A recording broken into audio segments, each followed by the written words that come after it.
Want to set a custom white balance on your Canon camera? Auto white balance doesn't always get it right, but setting a custom white balance fixes that fast. In this video, I'll show you how to set a custom white balance on your Canon camera. Let's set it up right now. Method 1. From the Q menu. First, turn on your camera, then press the live view button. It looks like a camera icon with a red dot on it. Now press the Q button. Next, use the arrow button, or you can use the touchscreen to select the white balance icon. It looks like a small rectangle under the back icon. Then press Set. Now look below.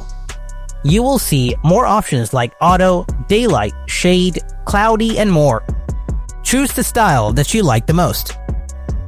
Then press the Set button to save it. Method 2. From the main menu. Turn on your camera, then press the menu button. After that, click on the right arrow button to go to the second camera icon tab. Here you will find the custom white balance option. Click on it. Now choose the photo you just took as your reference, and then press the Set button. And that is how you can set a custom white balance on your Canon camera. Hope you found this video helpful. If you did, then drop a like and make sure to subscribe to the channel.